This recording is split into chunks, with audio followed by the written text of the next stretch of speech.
안녕하십니까. 매일 눈으로 세상의 흐름 읽어드리는 Y타임스 정세 분석의 주북일입니다.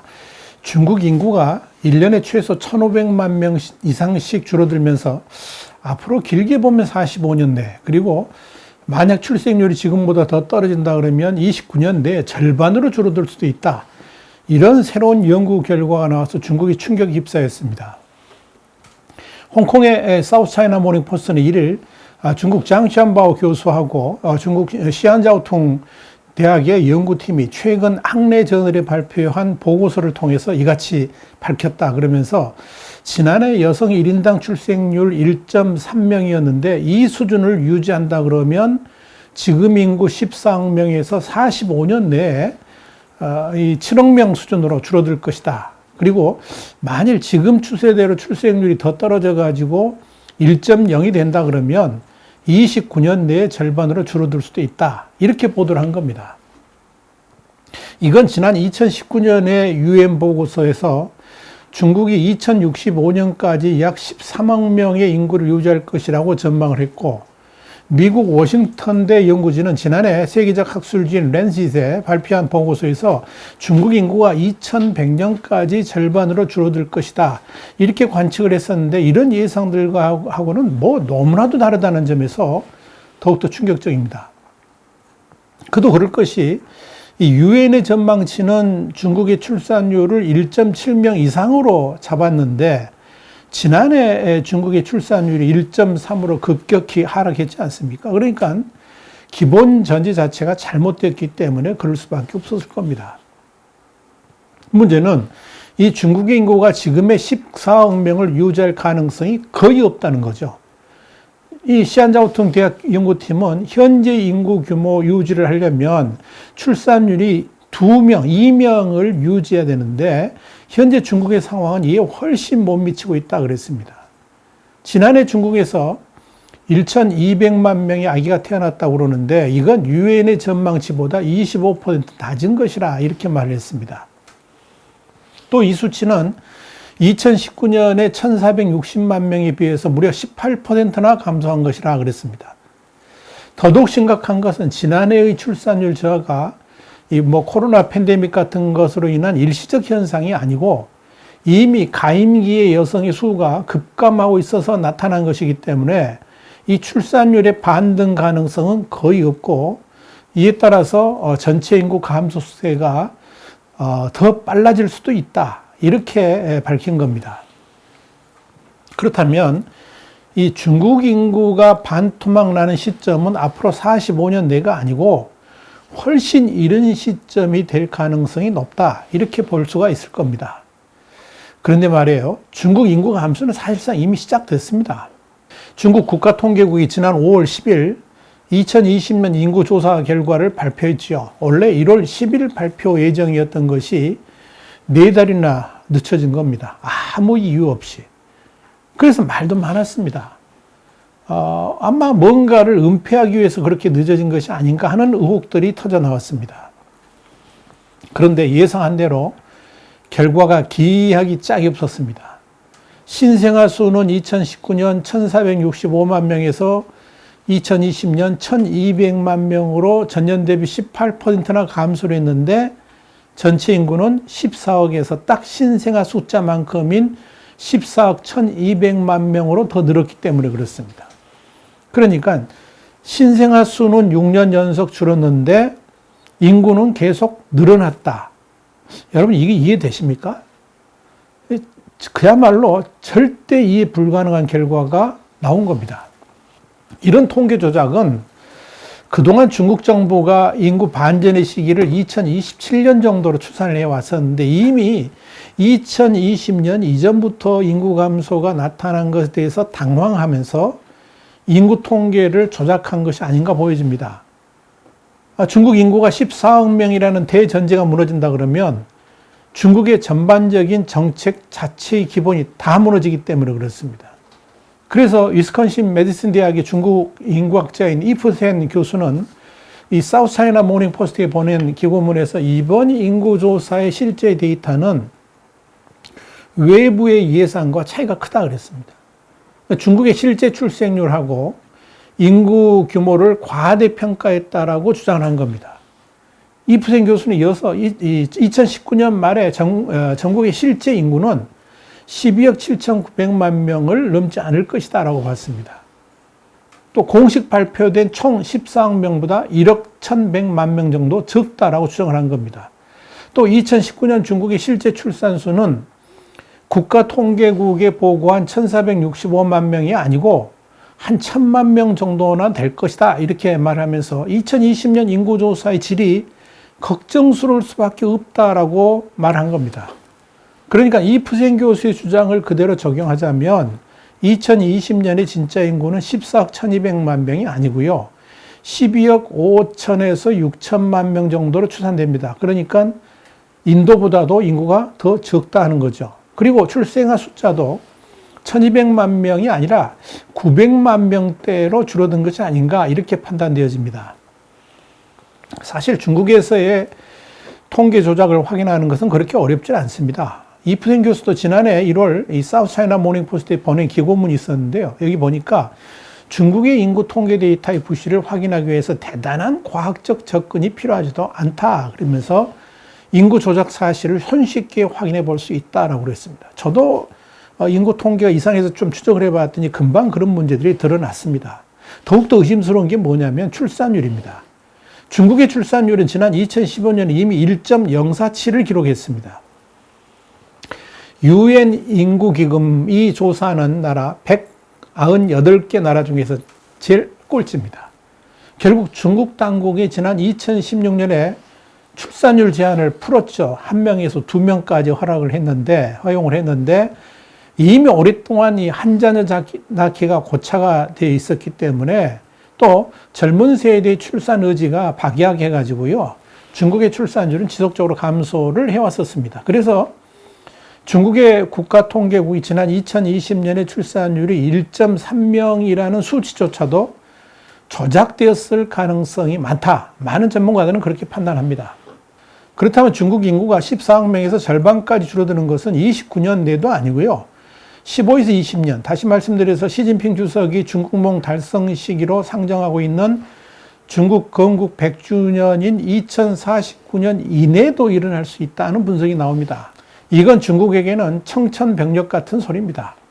그러니까요, 여러분, 중국 정부 당국이 그렇게도 중국 인구 14억 명을 고정불변의 수치로 못 받고 있는 이유가 있었는데요.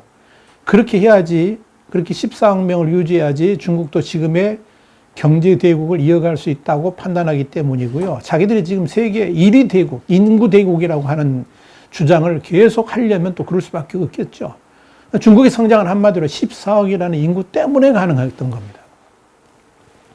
안정적인 노동력 공급에 따른 저임금 체제가 유지되면서 비약적인 경제 성장을 뒷받침했던 거죠. 이렇게 지천에 널린 노동력의 덕을 톡톡히 보면서 경제가 성장하는 것을 경제학에서는 인구 보너스라고 합니다. 인구 보너스라고 불립니다. 다시 말씀드려서 인구 보너스라는 게 뭐냐면 노동 가능 인구가 증가를 하면 1인당 피부양자를 부양해야 될 숫자가 부담이 줄어들지 않습니까? 그러니까 저축이 늘어나고 투자율도 늘어나서 고도의 경제 성장을 구가할 수 있다. 이런 의미입니다. 중국은 그동안에 이 노동 가능 인구, 그러니까 15세에서 64세 증가를 경제 성장의 미천으로 삼았던 겁니다. 이걸 통해서 세계 최저임금의 일자리를 만들면서 세계 공장 역할을 할 수가 있었습니다.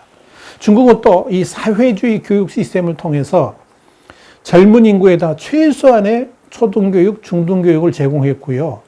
또 고등교육을 강화를 하면서 일정한 수준의 인적 자본을 축적할 수가 있었습니다. 그랬던 중국이 지난 2011년을 기점으로 해가지고 노동인구가 줄어들기 시작을 했습니다. 반면에 노년층은 날로 늘어나고 있는 겁니다.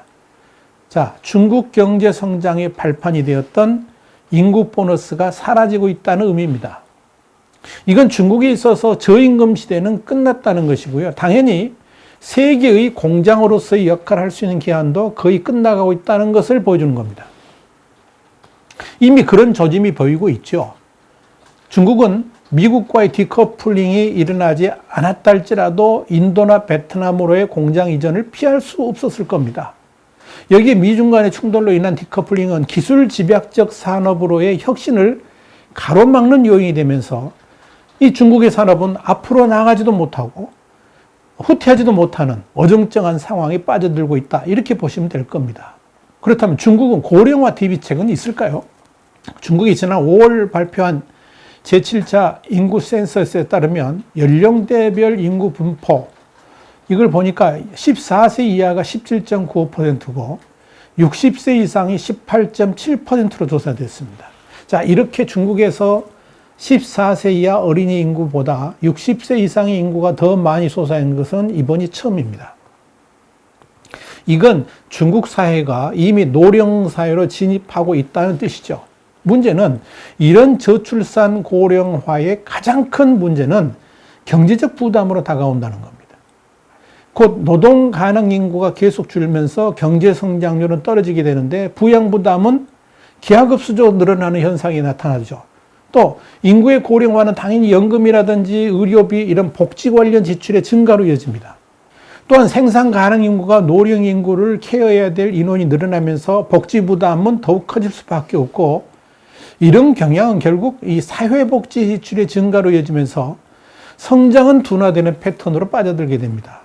당연히 그동안 중국을 경제대국으로 만들었던 고도성장이란 단어는 이제 더 이상 불가능해지게 되는 겁니다. 그런데 중국은 이제까지 스스로를 속여왔습니다. 마치 중국이란 나라는 절대 늙지 않을 것처럼 생각을 해왔고, 또 당연히 그럴 것이다라는 근거 없는 확신을 가지고 있었습니다. 그런데 그 전제가 상상을 초월할 정도로 무너진 것을 보면서 중국이 지금 당황해하고 있는 겁니다. 더더욱 중국이 고통스러워하는 게 뭐냐면 고령화가 너무 빨리 찾아왔다는 겁니다. 우리나라가 65세 이상 인구 비중이 12.6%에 달한 시점은 2015년인데요. 그때 1인당 GDP, 그러니까 국내 총생산이 27,000달러였습니다. 미국의 경우는 1990년이었는데 24,000달러였고요. 일본은 1992년이었는데 3만 달러였습니다. 그런데 중국은 지난해 겨우 1만 달러를 막 넘겼는데 60세 이상의 인구, 원래 65세로 따져야 됩니다. 60세 이상의 인구를 발표했으니까 60세 이상 인구가 18.7%나 됐지 않습니까? 그래서 중국에서는 부유해지기도 전에 벌써 늙어간다, 이런 말이 나온 겁니다. 당장 우리의 국민연금에 해당하는 노령연금 적자가 눈덩이처럼 불어나면서 한 해에 한 2조 위안, 한 350조 원 정도를 정부 재정에서 보조하고 있습니다. 전체 사회보장기금에서 정부 재정 보조액이 차지하는 비율도 25%까지 올라왔습니다. 그런데 진짜 문제는 이런 정부 보조가 앞으로 줄어들기는커녕 기하급수적으로 늘어날 수밖에 없다는 겁니다. 이걸 고스란히 국가 재정으로 채워가지 않으면 당장 복지 대란이 생길 수밖에 없습니다. 또 그렇다고 줄일 수도 없는 것이 복지 비용인데 이게 이제 난제 중에 난제죠. 그런데 이렇게 복지 비용이 증가한다는 것은 당장 경제 성장의 둔화로 이어진다는 점에서 중국 정부의 딜레마가 있습니다. 그것도 성장률이 갈수록 둔화되고 이로 인해서 국가 재정도 어쩔 수 없이 악화될 수밖에 없는데, 이런 문제들을 과연 중국 공산당 정부가 헤쳐나갈 수 있을까, 이런 의문이 생기는 겁니다. 지금 중국의 시진핑 정부는 인구 감소 현상을 막기 위해서 뭐든지 다 할 태세입니다. 그러나 중국 정부 당국의 시도나 꿈은 결코 이루어지지 못할 것으로 보입니다. 중국 당국은 일단 지난 5월 30일에 시진핑 주석 주재하에 세자녀 정책을 통과시켰습니다. 두 자녀 정책을 시행한 지 5년 만에 또다시 출산 제한을 푼 겁니다.